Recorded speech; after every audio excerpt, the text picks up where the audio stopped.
Metaphysics is the science of reality, of all being. Other sciences we're familiar with, such as math, science, chemistry, they deal with what is material, what is seen. But metaphysics deals also with what is immaterial, what is beyond reality, beyond what is seen, but what is real, such as the spiritual realm.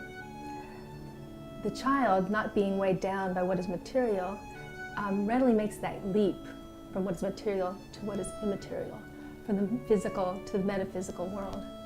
And it is thus that the child more readily grasps these deep mysteries and actually bridges the gap between what is seen and what is unseen, which we often call faith.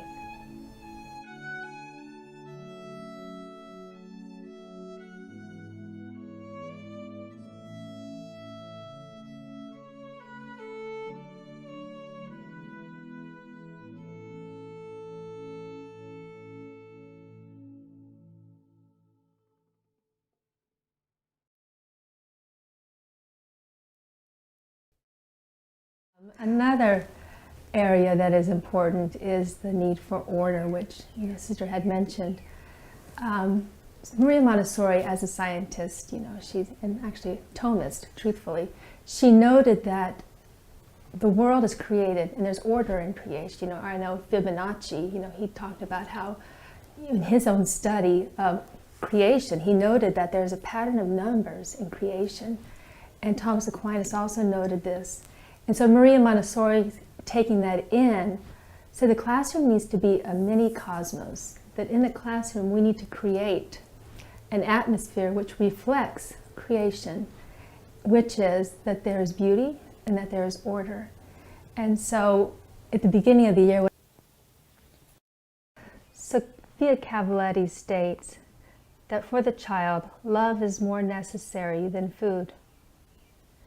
And in contact with God, the child finds the nourishment his being requires.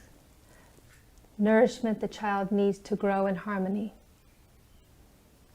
The capacity for the child to receive this love is evident in their sensitivities to both the physical and metaphysical world.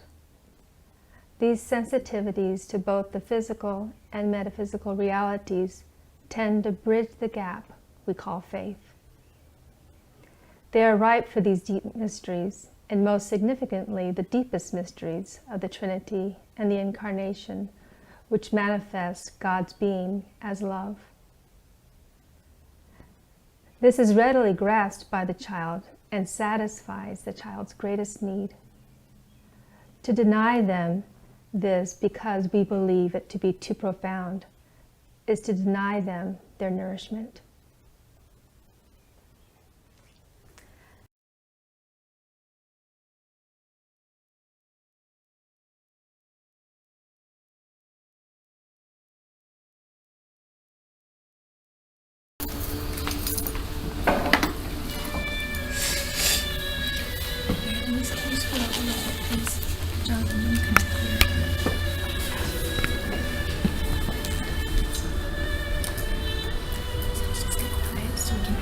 Listen to the Holy Spirit. Close our eyes. Let's ask the Lord to be here with us during this presentation.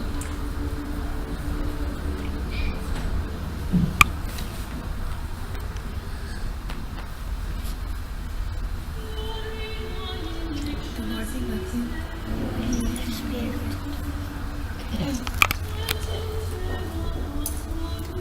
We all know been working with the work with the sheepfold. And we know that the Lord wants to call us. The Good Shepherd called us each by name, and He wants to be with us. So, we have the sheep.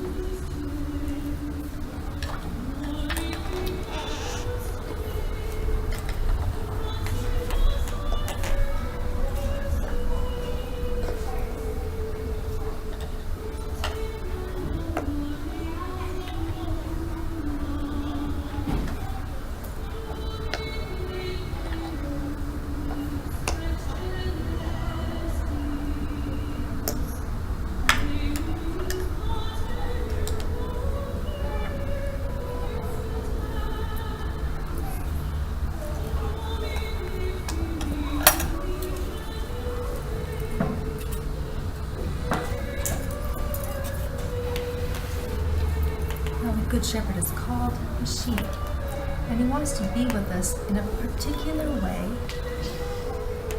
in a particular place.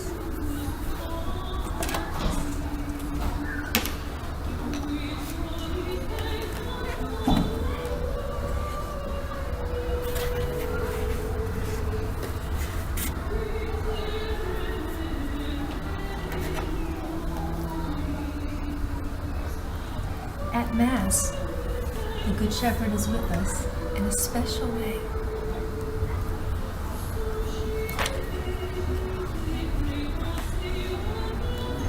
And in a special place.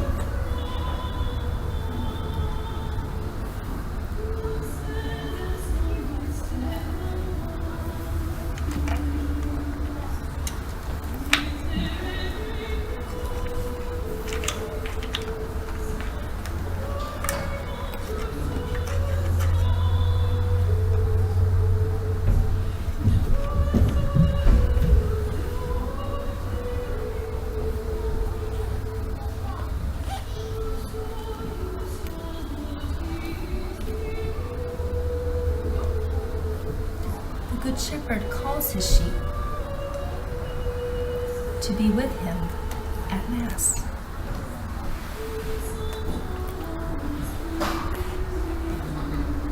He calls them by name.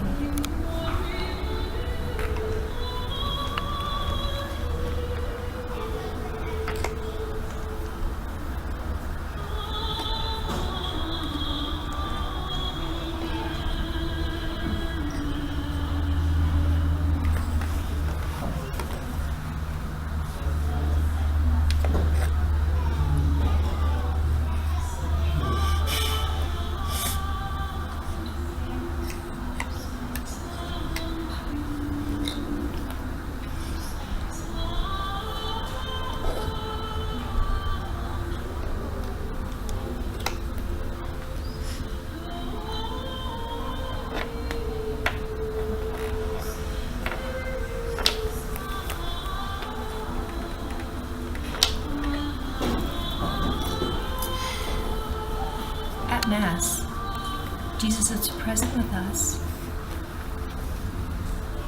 in the form of bread,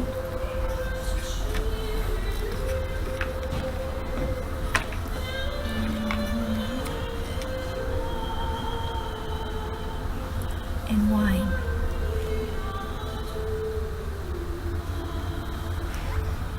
At Mass, we don't see him as a statue or a picture. We see him in the form of the bread and the wine. And he is present with us in the bread and the wine. So we don't need this, do we? Because Jesus is with us in the form of bread and wine.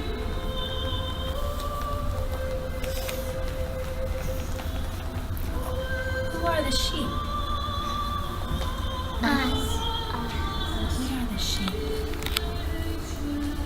I said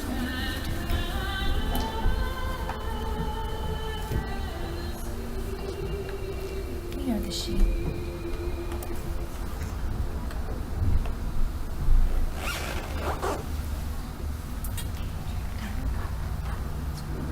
Would you like a turn?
Jesus calls someone with a special job to help do his work. So from the sheep, there is one sheep who has special work and says special words. We call him the priest. The priest has special work.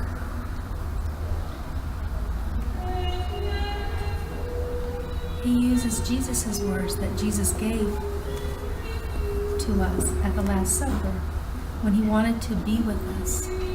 He wanted to stay with us and to feed us.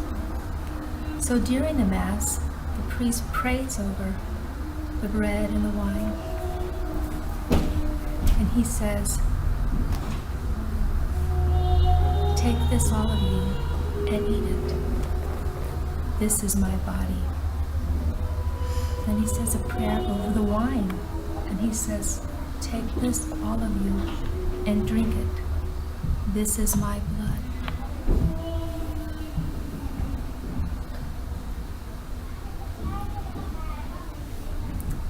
Those are kind of strange words, aren't they? But it's Jesus' way of saying he wants to give us all of himself, all of me. He wants to be with us, and he wants to give us all of himself, his body, his blood, his soul, and divinity.